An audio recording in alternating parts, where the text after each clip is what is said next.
प्रिय सज्जनों, धर्म प्रेमी बंधुओं,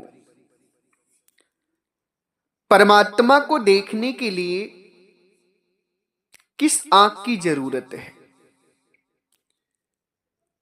आज हम आप सभी को बताएंगे कि परमात्मा को किन आंखों से देखा जा सकता है। इस संसार में परमात्मा को जानने की, परमात्मा को देखने की, परमात्मा से मिलने की चाह तो बहुत लोगों के अंदर है, मगर लोग यह नहीं जान पाते कि आखिर हम कैसे परमात्मा का दीदार कर पाएंगे। परमात्मा का दीदार होगा कैसे हमें? सज्जनों, आज हम आप सभी को परमात्मा के दीदार की हर बात को बताएंगे। परमात्मा से मिलन की, परमात्मा के दर्शन की हर बात को बताएंगे। कैसे परमात्मा का दर्शन होगा, किन आंखों से परमात्मा का दर्शन होगा। यदि परमात्मा के दीदार की, परमात्मा के मिलन की, परमात्मा के दर्शन की बात को आप जानना चाहते हैं तो इस सत्संग को पूरा जरूर श्रवण करिएगा, क्योंकि आज का सत्संग बहुत ही अमृतमयी सत्संग है। सत्संग को श्रवण करने से पहले परमात्मा का ज्ञान आप सभी को मिलता रहे, इसलिए इस चैनल को सब्सक्राइब कर लें और सत्संग को जितने भी लोगों से आप जुड़े हैं सभी को जरूर शेयर करें। इसी संदर्भ में सद्गुरु की सेवा में, आश्रम की सेवा में, भोजन भंडार की सेवा में, संतों की पावन सेवा में सतगुरु के परम भक्त भक्त श्री जितेंद्र जी, जो सूरज नगर आजादपुर दिल्ली की धरती से हैं, इनके द्वारा सदगुरु की, साधु संतों की सेवा में, भोजन भंडार की सेवा में, आश्रम की सेवा में बहुत ही सुंदर दान है। भक्त श्री जितेंद्र जी सदगुरु के भक्त भी बन चुके हैं। सत्संग को बड़े ही प्यार से सुनते हैं, विवेकी भक्त हैं, पक्षपात नहीं करते, ज्ञान को समझते हैं और सही बात को पकड़ते हैं। सत्य की तरफ उनका झुकाव रहता है, सत्य के राह पर चलते हैं। बहुत ही सुंदर भाव है उनके।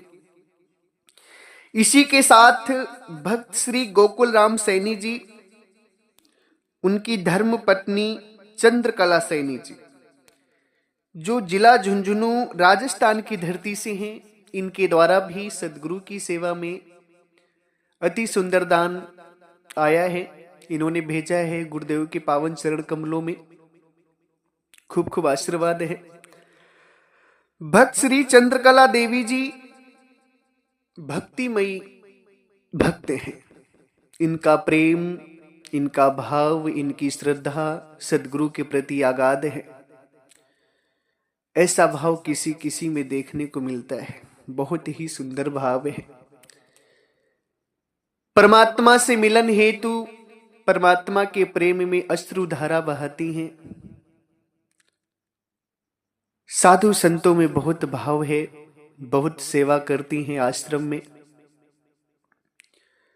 इनके द्वारा सदैव सदगुरु की सेवा में दान आता रहता है। खूब खूब आशीर्वाद है। सज्जनों, परमात्मा से मिलने के लिए, परमात्मा को देखने के लिए किन आंखों की जरूरत है? इस संसार में बहुत सारे लोग जब परमात्मा से मिलन का ज्ञान लेने आते हैं या जब परमात्मा से मिलन की बात को कहते हैं तो वो यह कहते हैं कि मुझे तब विश्वास होगा जब आप मुझे तुरंत परमात्मा का ज्ञान करा दें। बहुत से लोगों का यह प्रश्न होता है कि जो तुरंत परमात्मा के दर्शन करा दे वो गुरु सच्चा होता है। सज्जनों, आज मैं आपको धरती के बहुत बड़े भ्रम से निकालूंगा। आप सभी सत्संग को ध्यान से सुनिएगा। जो लोग इन आंखों से तुरंत परमात्मा के ज्ञान करने की अपेक्षा रखते हैं कि परमात्मा का दर्शन इन आंखों से हो जाए, वो लोग असल में गलत भक्ति में पड़े हुए। उन लोगों की जो मानसिकता है, जो सोच है, वो गलत है। क्योंकि जिन आंखों से आप परमात्मा को देखना चाहते हैं, ये आंख जो है आपकी शरीर की आंख, ये परमात्मा का ज्ञान नहीं कर सकती, परमात्मा के दर्शन नहीं कर सकती। इन आंखों से केवल और केवल आप प्रकृति की चीजों को देख सकते हैं। बाह्य जगत की जो चीजें हैं उन्हीं को आप देख सकते हैं। पेड़ देख सकते हैं, घर देख सकते हैं, मकान देख सकते हैं, आकाश देख सकते हैं, धरती देख सकते हैं, लोगों के स्वरूप को देख सकते हैं। ये जो आंख है, ये प्राकृतिक चीजों को देखने के लिए बनाई गई है। ये आंख तो अगर ज्यादा महीन कण है, अति सूक्ष्म कण है, अणु परमाणु कण है, तो ये आंख नहीं देख सकती। प्रकृति की ही कुछ ऐसी चीजें हैं जिनको ये आंख नहीं देख सकती, जिनको देखने के लिए किसी यंत्र का प्रयोग करना पड़ता है। जैसे दूरबीन है, सूक्ष्मदर्शी है, अति सूक्ष्मदर्शी है, यंत्रों का प्रयोग करना पड़ता है प्रकृति के ही हिस्सों को देखने के लिए, प्रकृति की ही चीजों को देखने के लिए यंत्र का प्रयोग करता है। ये आंख कुछ हिस्सों को, कुछ तत्वों को देख पाती है, कुछ चीजों को देख पाती है। तो सज्जनों, जब ये आंख प्रकृति की ही सारी चीजों को नहीं देख पाती, तो परमात्मा का ज्ञान कहां से करेंगे? परमात्मा का ज्ञान जो है वो ये आंख कभी नहीं कर सकती। परमात्मा का दर्शन जो है ये आंख कभी नहीं कर सकती। क्योंकि सदगुरु परमात्मा कबीर साहब परमात्मा के प्रति कहते हैं, परमात्मा के ज्ञान के प्रति बड़ी सुंदर बात कहते हैं। सदगुरु कहते हैं, नादि बिंद से अगम अगोचर, पांच तत्व से न्यार, तीन गुणन से भिन्न है, पुरुष अलेख अपार। सदगुरु कबीर साहब कहते हैं परमात्मा के बारे में कि परमात्मा नाद और विंद से अगम अगोचर है, पांच तत्व तीन गुणों से भी न्यारे हैं। नाद विंद से अगम अगोचर, पांच तत्व से न्यार, तीन गुणन से भिन्न है, पुरुष अलेख अपार। असली परमात्मा की जो पहचान है, असली परमात्मा जो है, सदगुरु के कहने का भाव यह है कि वो पांच तत्व तीन गुण नाद विंद सबसे अलग है। वो परमात्मा अलेख है, अपार है, अगम है, अगोचर है, मगर ये पांच तत्व तीन गुण से न्यारे हैं। पांच तत्व तीन गुण किसे कहते हैं? पांच तत्व तीन गुणों से ये शरीर निर्मित हुई है। ये जो आत्मा ने शरीर, जिस शरीर से संबंध बनाया हुआ है, ये जो हमारी शरीर है, आपकी शरीर है, छिट जल पावक गगन समीरा, पांच तत्व से रचित शरीरा, ये पांच तत्वों से निर्मित शरीर है। ये आंख भी पांच तत्वों से निर्मित है, ये कान भी पांच तत्वों के अंतर्गत आता है, मुंह भी पांच तत्वों के अंतर्गत है, नाक भी पांच तत्वों के अंतर्गत है, हाथ पैर सब कुछ पांच तत्वों के अंतर्गत है। ये पूरा शरीर ही पांच तत्वों का है। अब यहीं से आपको विचार करना है कि असली परमात्मा जो है वो नाद विंद पांच तत्व तीन गुण सबसे न्यारे हैं, इनसे अलग है। तो सज्जनों, जब इनसे असली परमात्मा अलग हैं, तो आप विचार करें कि इन आंखों से उस परमात्मा को आप कैसे देख सकते हैं, क्योंकि वो परमात्मा तो इस पांच तत्व से न्यारे हैं और आप जो है इसी पांच तत्व से उन परमात्मा को देखना चाहते हैं, पांच तत्व की बनी हुई आंख से। तो विचार करें कि कैसे देख पाएंगे आप। नहीं देख सकते, क्योंकि परमात्मा पांच तत्व के से न्यारे हैं और आप पांच तत्व की आंखों से ही परमात्मा को देखना चाहते हैं, नहीं देख पाएंगे। जो भी भक्त हंसजन इस चीज को अपने अंदर रखते हैं, इस भावना को रखते हैं, इस चेष्टा को रखते हैं कि हम इन आंखों से परमात्मा को देखेंगे तब मानेंगे, तो वो भक्त कभी मुक्त नहीं हो सकते। हाँ, इन आंखों से आप प्रकृति को देख सकते हैं। बहुत सारे लोग, गुरुआ लोग क्या करते हैं कि इसी आकाश को, इसी धरती को, सूर्य की किरणों को, सूर्य के प्रकाश को, चंद्रमा के प्रकाश को दिखा देते हैं और मूर्ख बना देते हैं कि यही परमात्मा है। और कुछ लोग ऐसे होते जो मान भी जाते हैं, यानी जो नाशवान प्रकृति है, नाशवान प्रकृति को वो परमात्मा बता लेते हैं और कहते हैं देखो यही परमात्मा है, और लोग मान भी जाते हैं।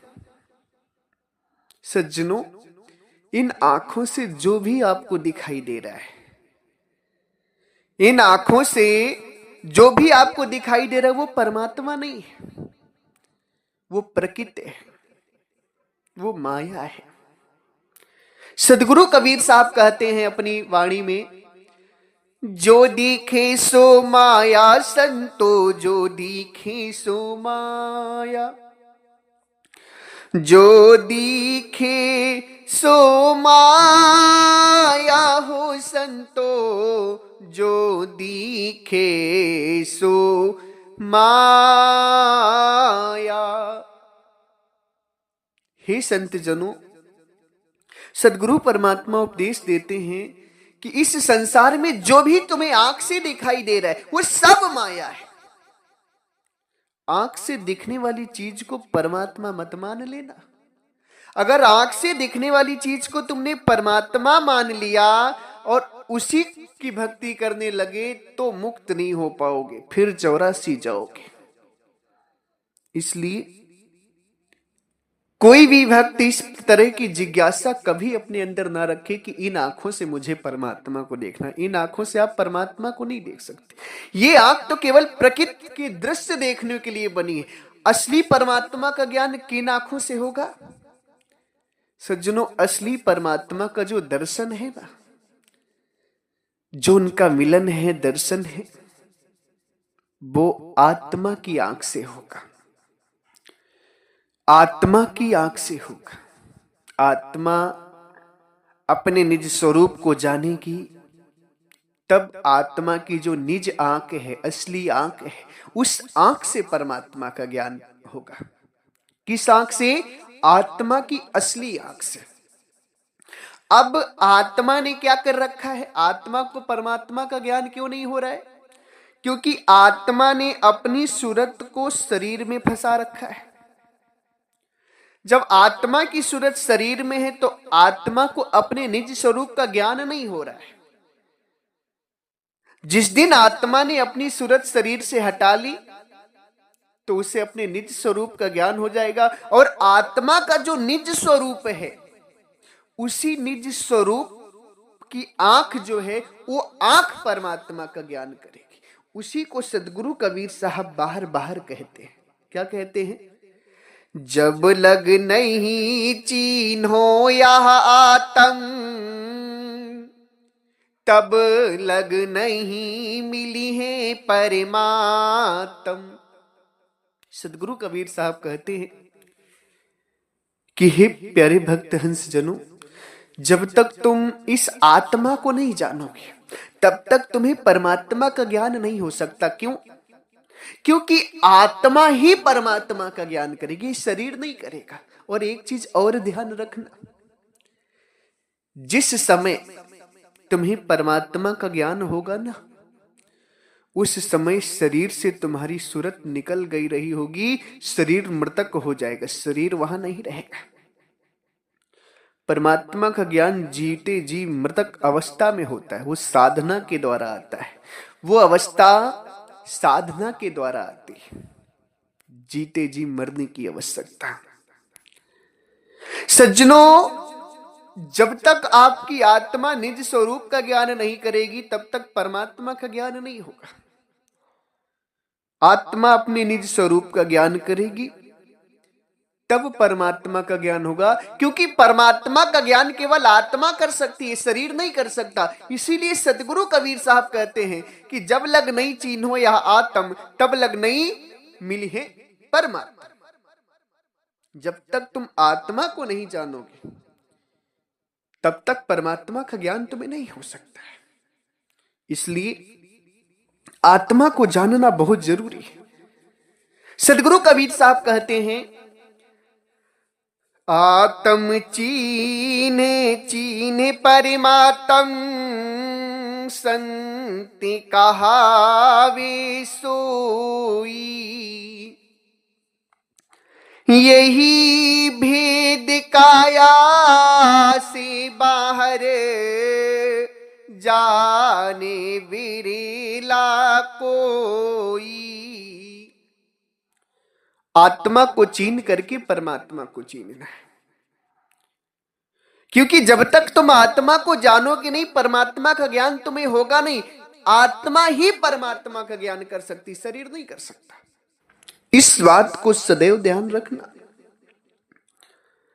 यानी कि शरीर की आंखों से जो दिख रहा है वो परमात्मा नहीं है, वो सृष्टि है, प्रकृति है और नाशवान है। सबका विनाश हो जाना है। जो गुरु लोग कहते हैं कि इन आंखों से देख लो ये परमात्मा है, तो वो गुरु लोग तुम्हें नाशवान चीज को परमात्मा बता रहे हैं। ऐसी गलती मत करना। सदगुरु कहते हैं इसलिए परमात्मा का ज्ञान आत्मा को जानने के बाद होगा।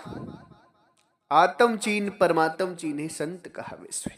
आत्मा को जान करके परमात्मा का ज्ञान होगा, और जो आत्मा को जान करके परमात्मा को जानता है वही असली संत है।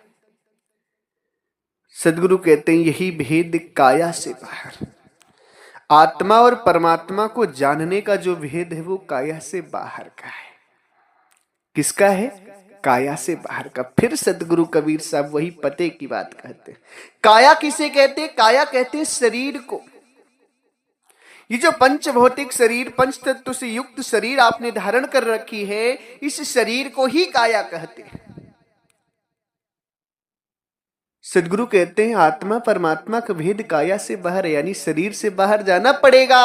इन आंखों से ऊपर उठना पड़ेगा आपको। यही भेद काया से बाहर जाने बिरला कोई। ये भेद काया से बाहर है, कोई बिरला जाने का, सबके बस की बात नहीं। जब तक भेदी संत सदगुरु ना मिल जाएं, तब तक आपको ये काया से बाहर का भेद पता नहीं चल सकता है। काया से बाहर तो जाने ही है, क्योंकि काया से बाहर ही परमात्मा का ज्ञान होगा। इन काया की आंखों से परमात्मा का दर्शन नहीं हो सकता है। अगर कोई करवाता है तो वो मूर्ख है, उसे स्वयं परमात्मा का ज्ञान नहीं। वो जड़ चीज को, नाशवान चीज को परमात्मा मानकर बैठ गया है। नाशवान चीज परमात्मा नहीं है। सदगुरु की प्यारी साध संगत जी, विचार करो कि इन आंखों से परमात्मा को देखा जा सकता है? कभी नहीं। परमात्मा को देखने के लिए, परमात्मा का दीदार करने के लिए, परमात्मा का दर्शन करने के लिए आत्मा की आंख की आवश्यकता है। जब आत्म स्वरूप को जानोगे तो आत्मा की आंख परमात्मा का दीदार करेगी, फिर वो नजारा ही कुछ और होगा। जब उस परमात्मा का ज्ञान करोगे ना, तब उस समय के आनंद को मुख से वर्णन नहीं कर पाओगे। इतना अद्भुत आनंद होगा वो, इतना अमृतमयी सुख होगा वो कि तुम हृदय में फूले नहीं समाओगे। इसलिए आत्मा और परमात्मा को जानने की असली युक्ति जो है, काया से बाहर की युक्ति जो है, उसको जानना है तो 17 मार्च को गाजीपुर की धरती पर गुरु मिलन ज्ञान दीक्षा सत्संग समारोह का भव्य आयोजन किया गया है, जिसमें आप सभी सदगुरु की प्यारी साध संगत, श्रोतागण, भक्त हंसजन सभी लोग आमंत्रित हैं। जिसको भी परमात्मा की प्राप्ति की वो दिव्य साधना चाहिए, काया से बाहर का ज्ञान चाहिए, वो जरूर आए। सभी को दिव्य साधना काया से बाहर का ज्ञान दिया जाएगा। आने का पता है, आप सभी जहां भी हैं वहां से गाजीपुर सिटी रेलवे स्टेशन की ट्रेन पकड़े। गाजीपुर सिटी रेलवे स्टेशन बहुत बड़ा स्टेशन है। गाजीपुर सिटी रेलवे स्टेशन उतर करके स्टेशन से बाहर निकले। स्टेशन से बाहर निकलने के बाद ऑटो वालों से कहें कि हमें चौकिया मोड़ मनुआपुर बाजार जाना है। चौकिया मोड़ मनुआपुर बाजार गाजीपुर सिटी रेलवे स्टेशन से मात्र 4 से 5 किलोमीटर दूर है। ऑटो वाले 15 से 20 रुपए लेंगे आपसे और गाजीपुर सिटी रेलवे स्टेशन से चौकिया मोड़ मनुआपुर बाजार उतार देंगे। चौकिया मोड़ मनुआपुर बाजार उतरेंगे आप तो बाजार में ही भव्य सफेद दरबार बना हुआ है, श्वेत कलर का। उसी दरबार के अंदर आपको आ जाना है, आश्रम पे आप पहुंच जाएंगे। अगर गाजीपुर सिटी के लिए आपको ट्रेन नहीं मिलती है तो कोई बात नहीं, वाराणसी जंक्शन हमारे बगल में है, बनारस काशी। वाराणसी जंक्शन की आप ट्रेन ले लें, ज्यादा से ज्यादा जगहों से वहां ट्रेन मिली जाती है वहां के लिए। वाराणसी जंक्शन के लिए आप ट्रेन ले लें, वाराणसी जंक्शन उतरें। वाराणसी से गाजीपुर के लिए ट्रेनें भी मिलती है और बस भी हमेशा मिलती है, रात्रि में हो दिन में हो हमेशा बस मिलती है।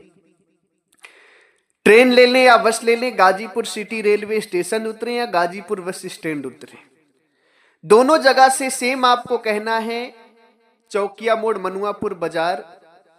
आपको ऑटो वाले उतार देंगे, उसी बाजार में ही दरबार बना है, दरबार के अंदर आप सभी को आ जाना है। इसी के साथ आप जो भी भक्त हंस जन इस सत्संग को श्रवण कर रहे हैं, सभी लोग दूसरे लोगों को जरूर भेजें। साथ ही साथ हमारे आश्रम से 5 ग्रंथ प्रकाशित हैं। आप सभी जो भी संत महात्मा भक्त हंस जन श्रोतागण ज्ञानी विवेकी उन ग्रंथों को चाहते हैं जरूर पढ़ें। सदगुरु का प्यारा अमृत ज्ञान भरा पड़ा है उसमें, उस ग्रंथ को जरूर पढ़ें। आप सभी हमारे स्क्रीन पर दिए हुए नंबर पे संपर्क करें, कोरियर के द्वारा आप सभी को ग्रंथ पहुंचा दी जाएंगी सस्ते दामों में। इसी के साथ हम अपनी वाणी का विराम देते हैं। अगर हमारी वाणी वचनों से आप सभी को कोई कष्ट लगा हो तो मुझे क्षमा करिएगा, मैंने आपको दुख देने के लिए सत्संग नहीं सुनाया है। मैं तो परमात्मा के दिव्य ज्ञान को आप सभी को जनाना चाहता हूं, मेरी यही मनसा है, आपसे कोई दुश्मनी नहीं है कि आपको कोई कष्ट दूंगा मैं। इसी के साथ एक बार प्रेम से बोलिए, सर्वव्यापक सर्व पूजनी परम पिता परमात्मा सदगुरु बंदी छोर कबीर साहिब को साहिब बंदगी साहिब।